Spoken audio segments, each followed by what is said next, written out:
안녕하세요. 안녕하세요. 저는 바른체형교정센터를 하고 있는 원일우 원장입니다. 현재 충북 제천에 살고 있고요.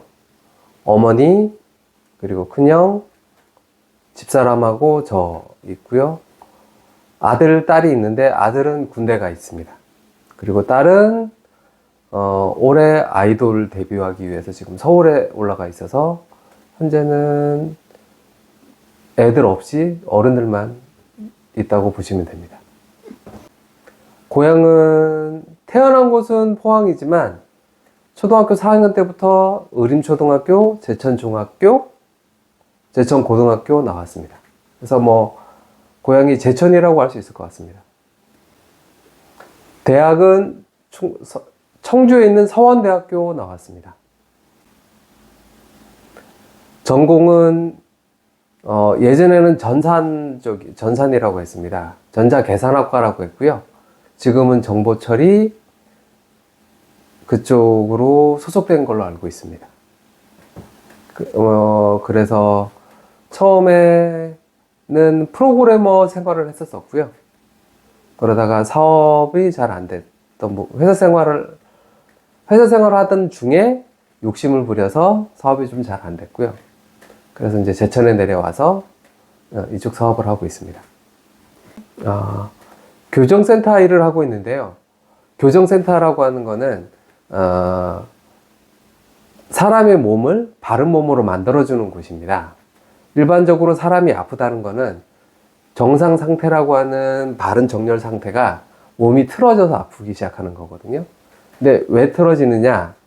그 사람이 가지는 나쁜 습관, 잘못된 습관, 어떤 직업에 의해서 한쪽 방향의 일을 한다든지, 잠을 모로 잔다든지, 그런 것 때문에 이제 몸이 틀어지기 시작하고, 그런 게 쌓여서 몸이 조금씩 틀어져서 좌우의 균형, 앞뒤 균형이 안 맞기 시작하면 통증이 시작되는 겁니다.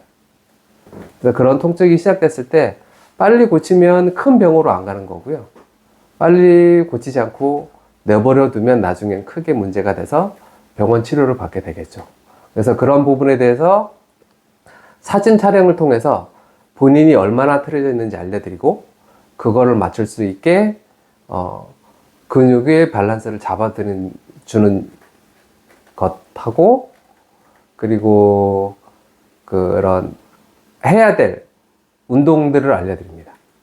저 혼자만 고쳐주는 게 아니라 저는 여기서 일주일에 한 번이나 두 번, 1시간, 2시간 몸을 만져드리는 일을 하지만 결국은 집에 가서 오랜 시간 더 있을 거잖아요. 생활을 한다거나 잠을 잔다거나 할 때 중간중간에 본인이 그걸 인식하고 몸을 잘 잡아줘야 안 아프니까 그런 것들을 어떻게 할 수 있는지, 중간 서서 일하시는 분한테는 서서 스트레칭 하는 방법들, 앉아서 많이 일하시는 분들은 앉아서 잠깐씩 할 수 있는 것들, 그런 것들을 알려드립니다. 지금 이거는 주 직업이고요. 이거 외에 제가 좋아하는 일이 물고기 키우는 일입니다. 체형교정센터에 사업자가 하나가 있고요. 그 다음에 물고기 관상어 키우는 충북 열대어 사업자가 또 하나 있습니다. 그래서 그쪽에 활동을 좋아하다 보니까 직업적인 거 외에 뭔가 다른 사람들한테 도움을 줄 게 있을까 하고 알아보다가 올해 하반기 장애인 동행 프로그램이 있어서 거기 참가하게 되었습니다. 거기 참가하게 된 거는 우연치 않게 여기 방문해 주신 고객님이 평생학습센터의 그런 프로그램 담당 분이셨고요. 이런 게 있다고 도전해 보시는 게 좋겠다고 안내를 받아서 지원하게 됐고, 운 좋게 프로그램이 선정되었습니다. 그래서 올해 16주 동안 프로그램을 진행했고 10월 초에 프로그램을 잘 마친 것 같습니다. 처음 반려라고 하는 반려동물 관상어에 대해서 설명을 할 때는 처음에는 이론 교육이다 보니까 그 부분에 대해서 관심을 못 갖고 집중이 안 안 되는 경우가 있었는데요. 중간 이후에 실습을 시작하게 되면서 어항을 세팅하고 어항을 이렇게 레이아웃이라고 해서 어항을 이쁘게 꾸미고 물고기가 들어가기 시작하면서 호응도가 완전히 달라져서 지금은 그 어항이 설치되어 있는 장소가 그 새하의 집 중간에 입구 현관이거든요. 애들이 그냥 신발 놓고 지나가던 자리에서 동선이 바뀌었다는 직원들이 얘기를 해요. 들어오면 항상 물고기한테 가서 아는 척을 하고 한참을 쳐다보고 다시 가고, 나올 때 숙소로 들어갔다가 다시 나올 때도 그냥 프로그램 들으러 가는 게 아니라 나와서 이제 물고기를 쳐다보고 선생님한테 가서 먹이 좀 달라 그래서 먹이도 주고 그러고 가는 걸 보면 뭔가 그들한테 이렇게 마음 쓸 곳, 그리고 마음이 편안해지는 곳이 하나 더 생긴 것 같아서 제가 생각했던 것보다 더 좋은 반응이었던 것 같습니다. 관상어 외에 지금은 제가 미래 식량 사업의 어떤 아이템이지 않을까 싶어서 식용 달팽이도 키우고 있습니다. 또 키우면서 어떤 생각이 드세요? 괜히 뛰어들었나? 하는 생각도 우선 너무 많이 벌려서인 것도 있고요. 그리고 아직은 인식이 달팽이가 좀 징그럽다라는 인식이 더 많은 것 같아요. 통조림, 그러니까 그 골뱅이 무침은 되게 신숙해서 많이들 안주로도 먹는데 제가 먹어보기에는 훨씬 부드럽고 맛있거든요. 근데 달팽이의 어떤 그런 찐득함?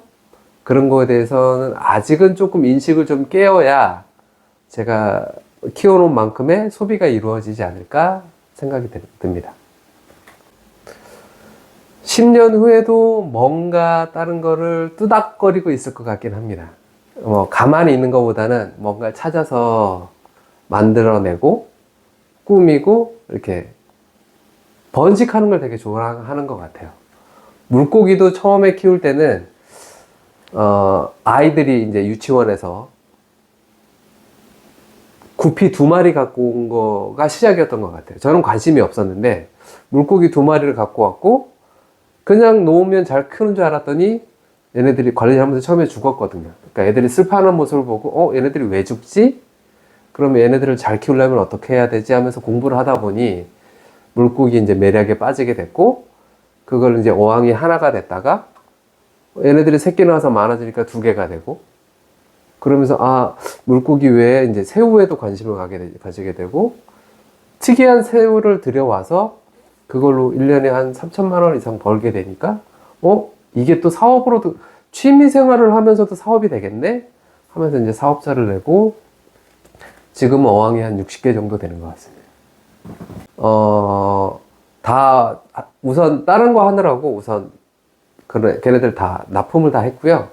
현재는 처음에 제가 갖고 왔을 때는 제가 샀을 때가 그 좀 특이한 새우라 굉장히 파란색이 나는 이쁜 새우였거든요. 그게 들어올 때가 마리당 2만 원대였었어요. 그래서 제가 잘 키워서 마리당 10,000원대. 그러니까 뭐 한 번 나가면 10만 원어치 이렇게 벌이가 됐는데 지금은 그게 워낙 번식이 잘 돼서 국내에도 잘 퍼져 있어서 지금은 도매가로는, 사업자에 대한 도매가로는 500원, 소비자가로는 1,000원, 1,500원 되니까 조금 재미가 없어지기도 했고, 그래서 일단은 다 정리를 한 상태고 다시 어떤 걸 더 키우면 좋을지는 고민 중에 있습니다. 살아가면서 첫 번째 위기는 직장 생활에서 자영업으로 뛰어들었던 거. 그러기에 가장 위기이면서 기회이기도 했던 것 같습니다.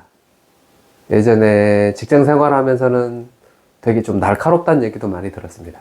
지식 사업을 하기도 했고, 내가 이게 옳다고 생각되면 좀 물러나지 않는, 딱 그 길이다라고만 했다면, 이제 사업 실패도 해보면서, 사람하고의 관계? 이게 바른 길이긴 하지만, 이렇게 돌아갈 수도 있지. 이렇게 좀 유들유들해진 면은 있는 것 같습니다. 다시 태어난다면, 남자보단 여자가 더 좋은 것 같고요. 여자로 태어난다면, 뭐 골프 쪽이나 그런 운동 쪽으로 좀 해보고 싶다는 생각 있습니다. 꿈과 목표요? 지금 벌리고 있는 달팽이든 그 다음에 다른 사업이든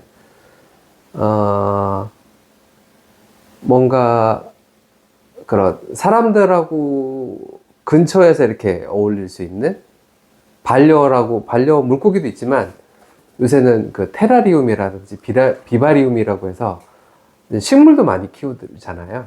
뭐 식집사라고도 요새 그런 말이 있듯이 그런 쪽에도 보면 이런 식물들을 잘 키우기 위한 소동물이라는 것들이 있거든요. 그런 동물을 쪽에도 손을 대보지 않을까. 요새 좀 눈이 가는 부분이 있어서 그런 쪽에 아마 하고 있지 않을까 생각이 듭니다. 버킷리스트 첫 번째는 집을 이쁘게 지어야 될 것 같고요. 두 번째는 운동을 좋아하는, 요새 집사람도 관심을 갖고 있는 골프를 좀 더 할 수 있는 그런 것들을 여유 있게 할 수 있는 생활이 되었으면 하는 부분들이 있겠죠. 네. 그게 가장 큰 거지 않을까 합니다. 현재는. 세 번째, 뭐, 추가적으로 더 얘기하자면, 그건 제 버킷이지만 제가 하는 게 아니라 지금 딸내미가 잘하고 있는, 아이돌로서 제대로 자리 잡으면, 뭐, 조금 무임승차도 하지 않을까. 이건 컷 해주세요.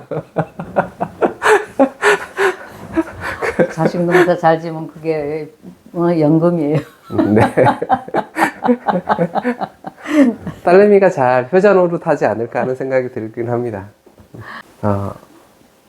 뭐 올해 어머니 모시고 아마 해외 여행을 나갈 것 같긴 합니다. 어머니가 이제 팔순 돌아오시고요. 그 전에 이제 한 번도 이제 해외 여행을 못 갔던 게 있어서 그거는 뭐 구체적으로 이제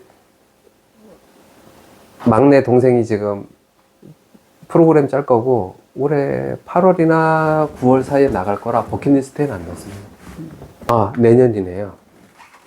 올해 지났고 8월, 내년 8월.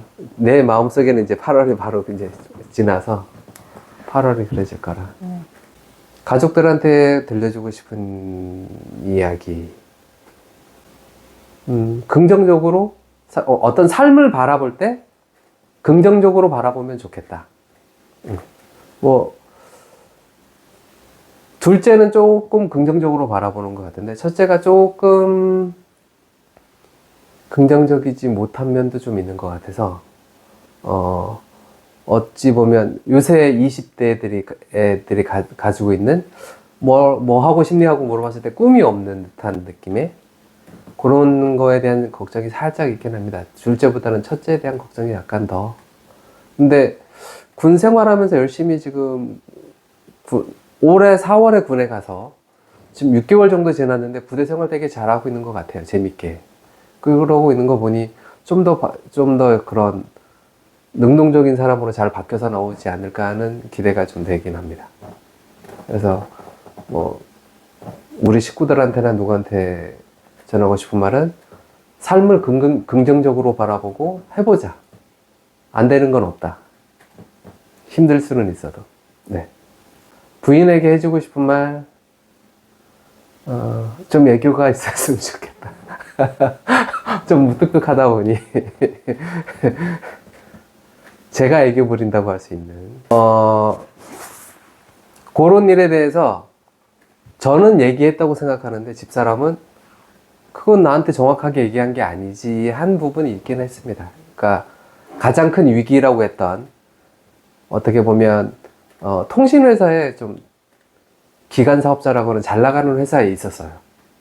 거기에 기획실에 있었다가 갑자기 거길 때려치울 때 집사람한테 나 회사 관둬도 됐냐? 이렇게 물어봤거든요. 그랬더니 뭐 마음대로 해 알아서 잘 했잖아 했는데 그렇게 툭 물어본 게 진짜 관둘 거라고 생각 못 했었나 봐요. 그러고 나서 뭐 좀 어려워지니까 그게 나한테 정확하게 얘기한 게 아니라 농담식으로 알아들었던 거지 진지하게 얘기해 주지 않았던 거에 대해서 아직까지도 계속 원망을 받고 있는 것 같긴 합니다. 근데 좀 더 잘 벌고 나면 그 원망은 없어지지 않을까 싶은데요. 아직 예전만큼 못 버는 것 같습니다.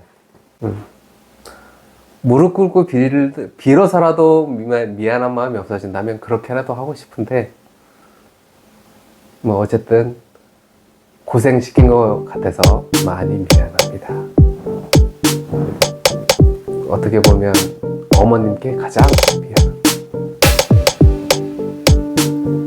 네, 감사합니다. 네.